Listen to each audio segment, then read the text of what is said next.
Hey, welcome to Ike's Vintage Tech. Today's going to be a short one. I'm going to be restoring this 1994 Panasonic CD-ROM. Now, why would I put the time and effort into restoring a CD-ROM when I can just pick one up for like 20 bucks on eBay? Well, you can't. This specific CD-ROM is not IDE, even though it's got the 40 pins on the back here. It is a proprietary Panasonic bus.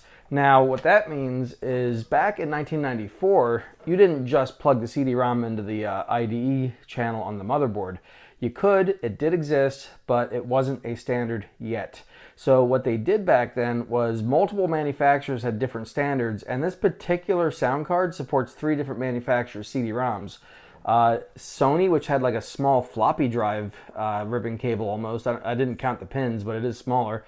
Then you got 2 40-pin connectors here, one for Matsushita or Aztech, and then this one here for Panasonic. Now, I could just buy a new Panasonic drive from 1994, not new, but a refurbished one. They go for like $150, $200. I didn't pay that for the computer. So I'm going to go ahead, get this apart real quick. I'm going to show you guys the steps I'm taking. Now, I've already dug into this a little bit, so what it is going to be is tearing it down, giving it a real thorough cleaning, and putting it back together. There might be videos on YouTube about this. I didn't see any, at least on the quick search I did, so stay tuned. Okay, I got my top-down camera set up so that you guys can see a better angle of what I'm doing here. So first things first, you're going to need a #1 Phillips tip. That pretty much works for every screw inside this thing, luckily. So we're not really changing tips out. And you're going to need a small paper clip if you got to pop the front out. It just makes it a lot easier. So real easy tools here. There are 3 screws to get the first part of the enclosure apart. So we're just going to take those out real quick. Okay, once that is out, if you have the right grip, you can get this out. Otherwise, give it a little jiggle upside down, and that should come out like that. Set that aside. We're not going to need that for a while. And then there are a few screws that hold this outer piece on and the bottom piece here. So it's a little weird how it comes apart compared to most CD-ROMs that I've taken apart in the past. But once I tinkered around with it a bit last night, it was pretty simple to get apart and put back together.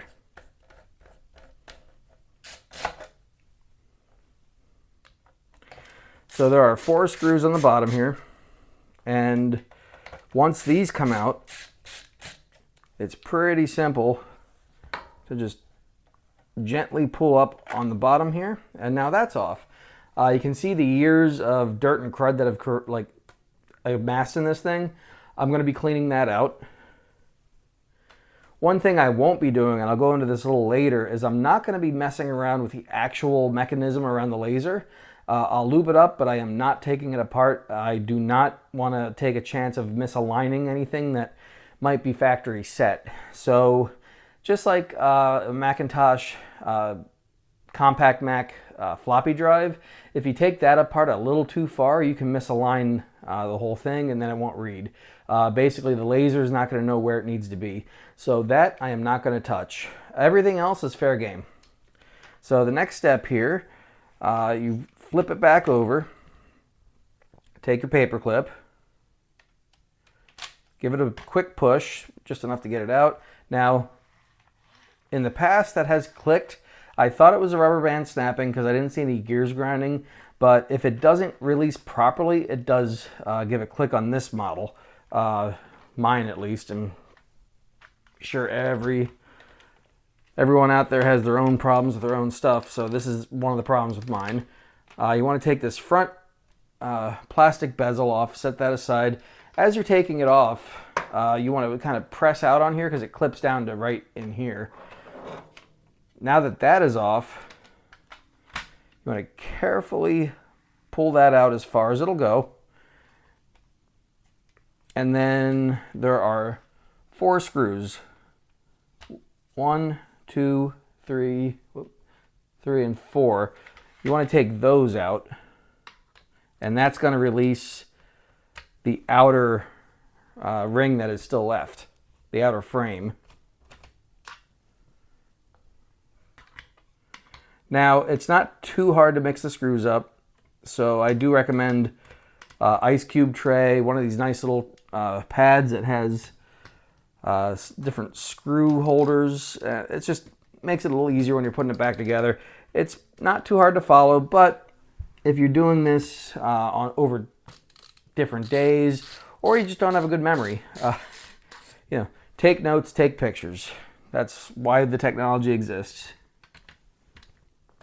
Okay, once those 4 screws are out, there's one more you got to do here. There's a cross member frame, and that is specifically for the top of the spindle that your CD-ROM sits in. To do this, you take the one screw out here, and then carefully, very carefully, pry up on that one end. There's one clip holding it in, and then the others just come right out. So set that aside as well. And then this frame, let's see, did I miss anything? Yep, one quick one I missed. There is a ground screw on the bottom here. It's pretty easy to spot. It's got a ground tab on it. You're going to want to set that aside too, and you don't want to lose that. Not that the computer used it, because it was just disconnected, but I'm sure some applications back in the 90s, if it was going into a case or a wood enclosure for whatever reason, stereo equipment maybe, it might have not had proper ground like you would in a computer case, and that's why they had that on there. Now, like I said, that carefully comes off, and then that can be set aside, and then you have what is left. You've got the control board here. There's a little soldered on ribbon cable you can't disconnect it to, and you got this little front panel board. That's where your buttons are, the volume control and the stereo headset all go through this little board right here. So now that I've got it this far apart, you want to carefully set it upside down. Careful not to mess with the laser or the motor or anything like that. There are some very fragile cables on here, and you don't want to mess it up. So carefully, I'm saying that a lot because a lot of this plastic is very fragile. Carefully just pop those 2 little clips out on the bottom. So this thing is currently upside down. And this front panel should easily come off and slide out like that. You can now set that aside. I did break a little ear here. I'm going to go ahead and plastic weld that back on later. But that is something I did, unfortunately. Now, the next step is, if you see this little piece right here, that is the retaining clip for the tray. You can either pull up on it with a pair of pliers, or if you got tiny enough fingers, get up under there and give it a push, and then this slides right out. You don't want to force anything. You want to be as gentle as possible, and just take your time. Now that we got it this far, you're going to see there's a little rubber belt on here between the motor and the gear system. On newer models, they've since done away with that because rubber rots over time. So you can carefully take that off. Now, this was a lot harder when I first got it, and what I did to fix that was I took some like soft hand soap and I gave it a soft rinse under warm water for quite a little while, and let the rubber kind of suck in the moisture. It's not a long-term fix. It will go dry again. It won't take very long, but it gets it running for this for the time being. I did try getting some O-rings from the hardware store, and I just couldn't get an exact fit, so I'm going to have to measure this and special order an actual belt for this thing. It's not hard to find. It's just I was trying to be quick, and I was hoping I could find something at the hardware store. The fit wasn't quite exact, and it caused a little bit too much friction between the motor and the pulleys here, so it didn't work. So, you know, I'm out $2. I'll be able to return it. Not a big deal. I will find this, the proper size and everything, and get one ordered. But until then, let's keep getting to work here. So the next step we're going to do is now that that is off, we're going to take the control board off the bottom. You want to be careful with this because there are a lot of cables on the bottom side here that you do not want to screw up. So there are a total of 5 screws that hold this board on. They're all coarse thread metal screws going into plastic. Okay, now that I got those out, you can carefully lift up, and everything has little plastic tabs for when you got to put it back together, so it's very easy to realign. So you've got the 2 power cables for the 2 different motors. You've got the motor that runs the eject mechanism, and you've got the motor that runs the laser tracker. Not sure if that's what you'd call it, but it's a little mechanism that the laser sits on and tracks. So those came out. Then there's a little ribbon cable here. You can pull that little connector out. It's just a little dog ears on the connector there that you just pull ever so slightly. You also do not want to lift up on this thing because there are ribbon cables in there. I'm not sure if you can pick that up on the cable. There is a very small amount of room in there to do this. So if you got real fat fingers, you know, ask your wife or kids for help. Or if you got a friend with nimble fingers, have them come help you. Don't know what to tell you there. It's not easy if you aren't gifted with fingers that don't look like hot dogs. Sorry. So, happens to the best of us. So now that I got this apart, we're going to see there's this little worm drive right here, kind of like a garage door opener, a screw drive. You're going to want to kind of clean that off with some alcohol and a Q-tip without leaving any residue behind. And a little bar over here.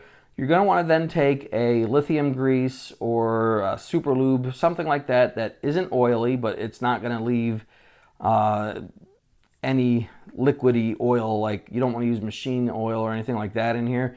You want to use a lithium type grease. Find a good 3M product and put that on there, and that'll last, and it's not going to affect the laser or splash into it or anything like that. You do want to be careful with that. And like I said, I am not taking any of this apart because I do not want to misalign this thing and take it apart 30 times until I get the exact spot it was in before. So now that we got this apart, you're going to see your motor right here, your gear system that operates the motor. And so what basically happens here is when this thing slams into place, it pushes that in like that, and it raises the laser up to the actual reading level. And when you eject, it does that in reverse.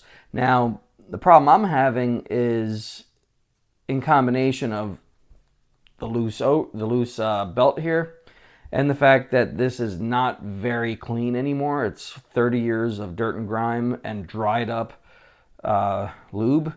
So there's nothing worse than dry lube, so because that just gunks up everything and makes it unusable. So what I'm going to do next is we are going to take these little gears off, and you're going to want to pay real close attention to how they go back on, because that is important. So you just squeeze ever so slightly. Okay, that's the first gear off. Took a little finagling, but I did get it. And then this gear comes out as well. I'm going to keep everything in the same orientation, upside down or right side up, so that it doesn't get mixed up on me here.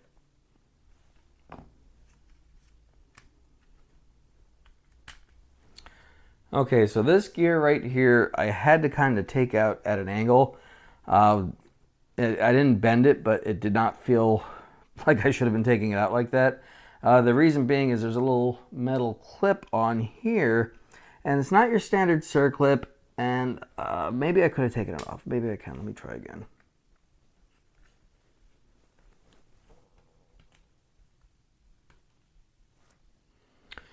Okay, so found another use for these ISA slot covers. So I was able to get the little metal ring off that I didn't think I could get off before. And now that gear comes off quite easy. So don't do what I did. Don't take that white gear out first. Actually, do it right. And that makes it even better because now I can definitely get in there and clean. Then on the bottom here, there is a little white clip that keeps this whole mechanism together. So you pop that off and this should slide right up. Let's see. Nope. Put it back down. Okay, here we go. So you're going to have to go from completely closed or completely open. Slide it just a smidge there. That should pop up like that and then come out like that. We're going to set that there. And then this thing, there we go. So took a little finagling as well, but there's a little white clip on the bottom here, and that allowed that to come out. Now, let me zoom in here if you can see it.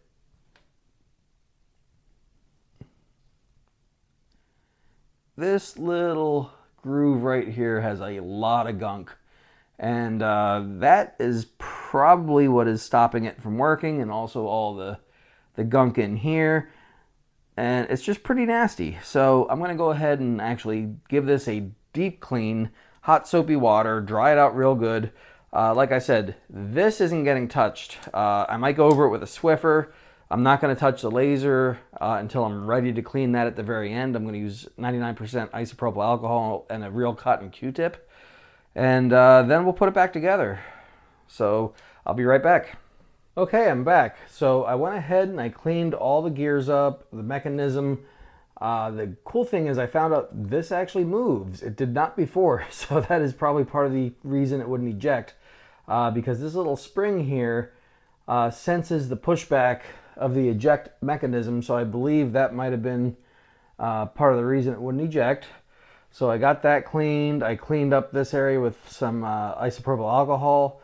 I got all the dry crud off of there, and that's where I'm going to put new lithium grease on.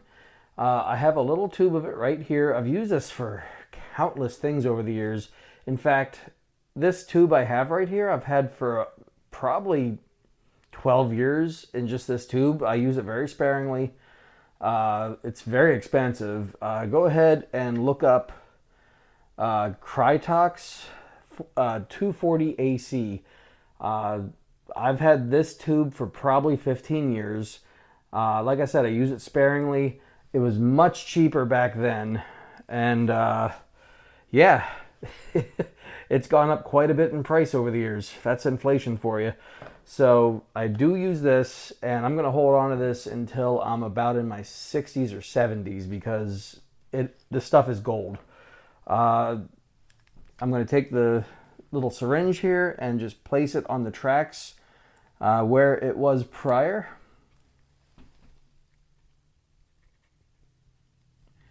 Just a little layer there that is going to go and give the right amount of lubrication to the whole mechanism here.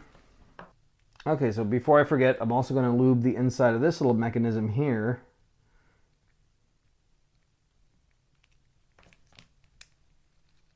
Because that was also stuck. So I lubed it up here. I'm giving it a full range of motion test. Make sure it gets spread evenly. I'm then going to put a good liberal amount of lube inside of this mechanism here. This is what raises and lowers the laser.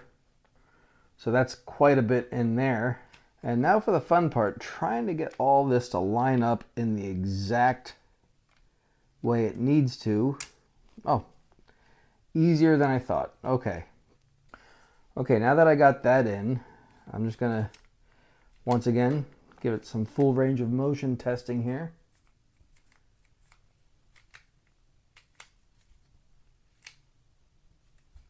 And make sure that all the moving parts are getting lubed as they should. Now, if you have a little excess, like I do here, just trim it out with a little Q-tip and you'll be good to go. And then if that's a clean Q-tip, you can reuse it on little spots where it'll need some extra lube, like right here on the spindle. That's going to require some lube right there. Now these Monoject 412 syringes are really useful. I was able to lube up the old mechanical keyboard, the Pre-Alps keyboard on an Apple II, 2C, and the keyboard was gone. It was not working. It was just crunchy and wouldn't spring back at all. I squeezed that in there and gave the keys a workout, and it renewed itself, and it still works to this day. It's been about 6-7 months, and like I said, this stuff is worth its weight in gold. Okay, now we're putting this little lever piece in here. I'm going to go ahead and lube up the areas where the plastic will be rubbing against each other the most. Now you don't want to put too much in here because it will inhibit movement if you put too much. So you just want to put the right amount. You don't want to completely smother it in there. So this little thing needs to go under that, but also be lined up with this and kind of snap in place.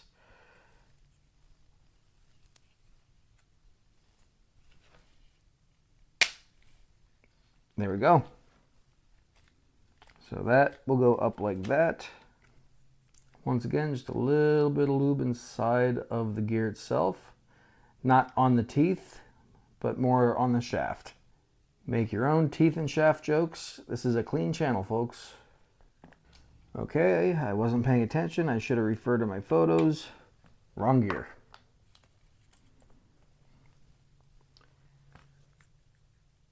Too busy over here making inappropriate innuendos. All right, here we go.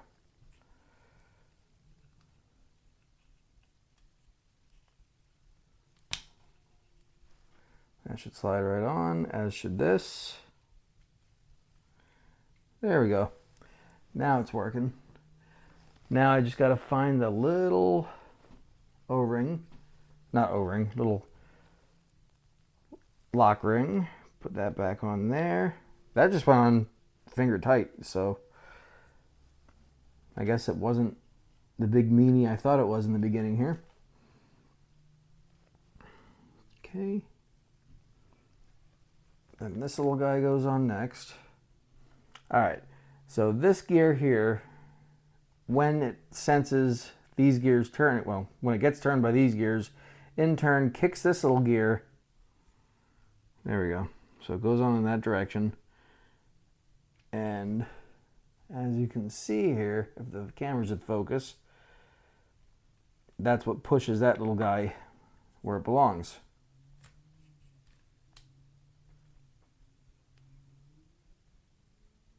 There we go. Hopefully that isn't worn or broken, because then that will be part of the reason why this thing doesn't work.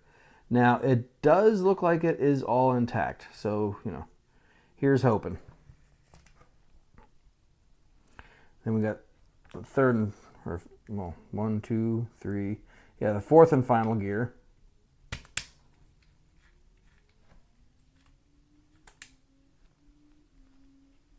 Let's see here. Yeah, look at that.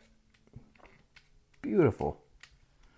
So now we can put this one back on. This is our gear mechanism, or no, this is our little belt pulley system coming off the motor. Now all that does move a lot smoother now. So I think we are golden there. So this was not moving at all without physical force. So it was trying to, it just never could. So once again, I'm going to clean up a little bit of excess Krytox here. And I think we're good to reassemble. All right, so the first thing we're going to do is put the PCB back on. This, I'm not going to lie to you, and I'm not going to sugarcoat it. It's not fun. These two ribbon cables are made out of the thinnest, most tissue paper-like substance known to man. So you want to be extremely careful putting these back together. I could not emphasize that enough. You will break it, you will tear it if you aren't gentle.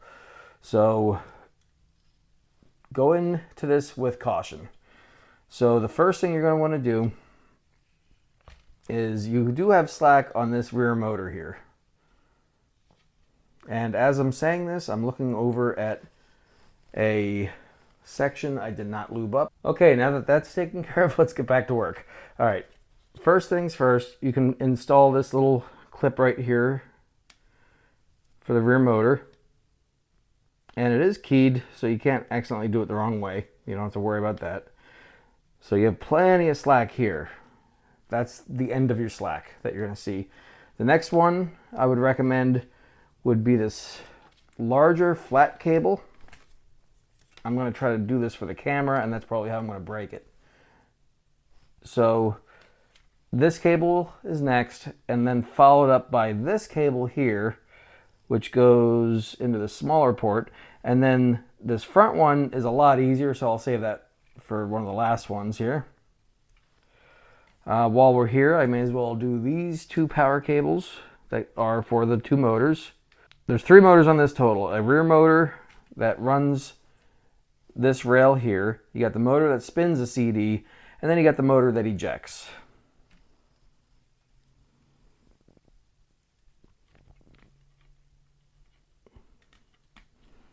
Okay, all the easy cables are connected. It gets hard from here. I'll do my best to keep this on camera, but I will sacrifice the shot if I have to make sure it's done right. Okay, here we go. That should slide right in. The edge of the cable is rigid, so you don't have to worry about having any trouble getting that to slide in, because it will slide right in once you get it aligned. The next one is a little bit tighter even more, but it looks like I got it. There we go. That right there slid right in. Nothing has ripped yet, knock on wood. So this one here, you want to make sure these little dog ears are pulled all the way out. I'm calling them dog ears because they kind of look like that from the backside. It's a ZIF connector type, so once you pull it out, there's zero torsion. And then that slides on nice and solid like that. And we should be golden. So let's get this thing back on camera, lined up to where it needs to be. Now you got some screw holes that need to be lined up.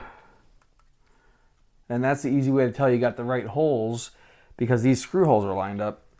Now that that is back on, I can start slowly putting this board back together.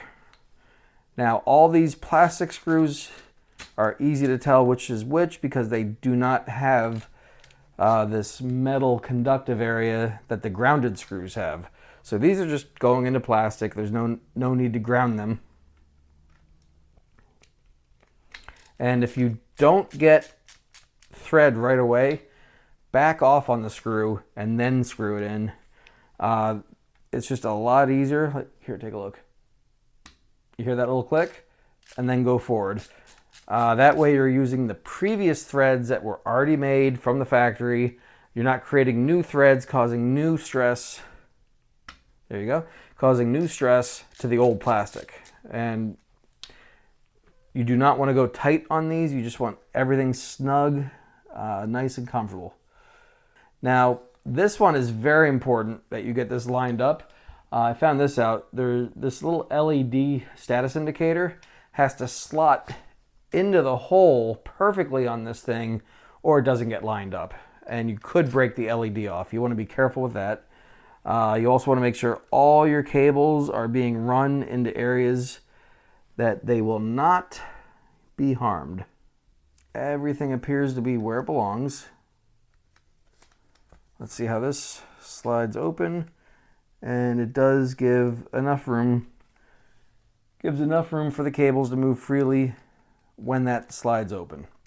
I also did just notice that that little clip does have some plastic to plastic movement, so I'll just give it a little squirt of Krytox.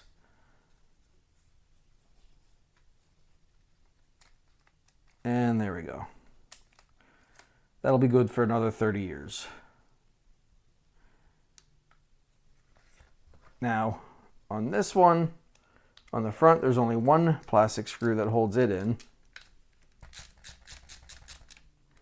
And that's that. Super simple. So the next step is going to be taking this cage and lining everything up here. So it's pretty simple to see that the sticker here tells you where the connector should be. So that much is easy. The hard part is getting it perfectly lined up within the first try. You want the board over that little ear there, but under this ear here. So once that is done, you're going to want to line up your little plastic guide sockets, or whatever you want to call them. And everything should pop into place once it's there. So these two little plastic studs on either side, there should be 4 of them. You want all those to line up. And once they do, you can then flip this back over and you've got your 4 screws that you can slide right in there. Okay, once that's done, you want to double check your connections. Make sure that they line up perfectly in the back. There's no overlap. I had trouble with getting that lined up the first time I tried this. It's not hard. You just got to make sure everything is where it belongs. All right. So the next step is you have this little LED right here for the status indicator. You want to make sure that is bent exactly where it needs to be. And we are then going to slide on the tray. Now the tray has little guides and you want it as square as possible here when you're putting this on. And you want to make sure that the CD-ROM is angled down, or the laser is angled down, I should say. And it'll just slide back like that. Now, let's give it an eject test here. Oh, there's a little clicking, so there we go. Want to make sure everything is good. So slide it in. The laser comes up. There we go. So now that that is done, we're going to go ahead and put the front back on, the front bezel. I already did a quick plastic weld. It is ever so slightly crooked. So hopefully you're not going to see it. It's going to be inside the machine. So it seems like it's beneficial to remove the front 2 screws from the outer cage, just so you're able to have a little bit more flex when you're putting that front panel back on. That is how I broke it to begin with. There we go. Just a little flex. Carefully lower it back into place.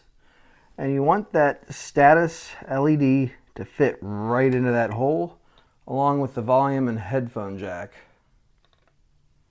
If it doesn't line up, pull back, readjust, and try again. Because if it doesn't line up, it'll actually bulge out right there because it's pushing from the backside. There we go. That is in, nice and perfect. Go ahead and close that back up. And it's kind of got to go a little under and in. There we go. Perfect. Put your screws back in. Okay, once that's done, pop the disc out one more time. Carefully, because it does tend to jam up until it gets a good in and out. Hopefully that's just because it doesn't like using the paperclip method. All right, once that is clipped on, slide it back in, send it home nice and strong. Make sure there is no errant dust, lint, extra tools, anything left inside. Keep your paper clip where it belongs. We're then going to take the top spindle and put that back on. Put those little two in socket.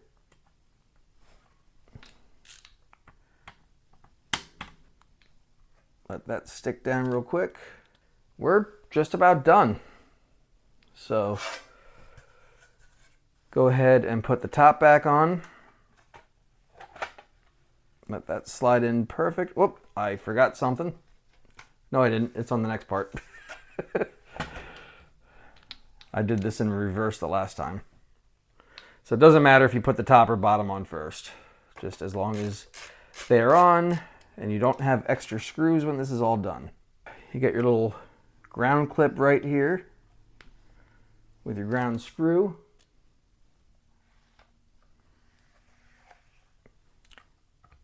Just put that little unnecessary piece of metal back on there.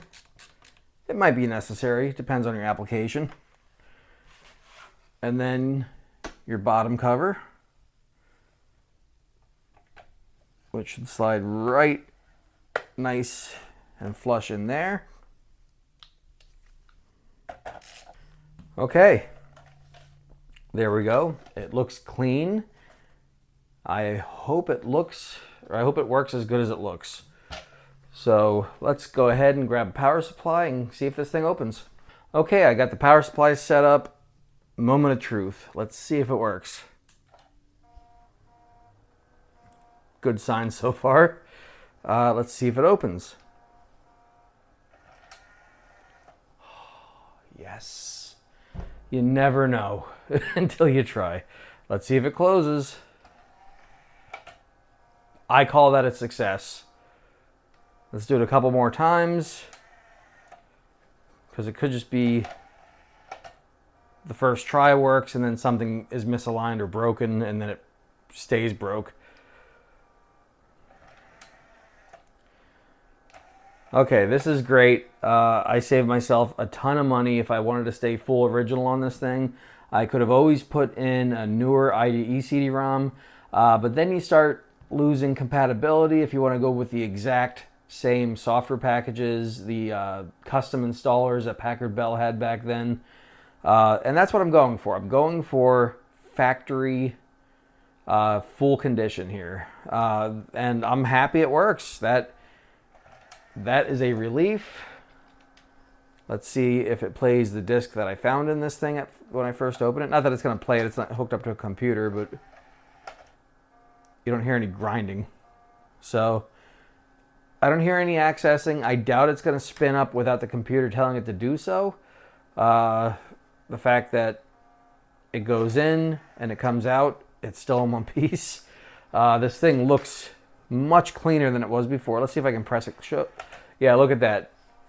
This thing is not jamming up. It's working great. I am happy for me. Yeah, I am happy for myself right now. This is great. You know, you never know if these things are going to work when you go into them. You've got the skill, you've got the knowledge, you've got the know-how. Sometimes you don't have the luck. So this is one of those times where everything just worked out the way it should have. The only thing that broke was the little ear here that I had to, I just used the hot tip of my soldering iron and did some plastic welding on it. And it held in there pretty good. It only comes out when you take the entire drive apart. Not like newer drives where if you want a black faceplate, a beige faceplate, you know, whatever other color they might offer for you, tan, you can swap them out now. Back then, there was no other option than beige, so they were definitely installed a little more secure than they are now. So this is great. I hope you liked this video. I hope I kept it short. It definitely took longer to film than I expected it would, but you know, the magic of editing. So I hope you like, subscribe. I'm going to be putting all this together in the next video. So that's going to be in a couple days. So go ahead and subscribe to the channel. You'll be able to see that video come up. I am getting this thing back to factory. It is starting to look really amazing. You saw how clean this came out. The rest of the computer is cleaner than I could imagine I ever got it. I can't wait to show you guys. Like I said, like, subscribe, comment down below. Ask me anything. I want to get the most engagement as I can. It really helps the channel. And thank you. Stay tuned.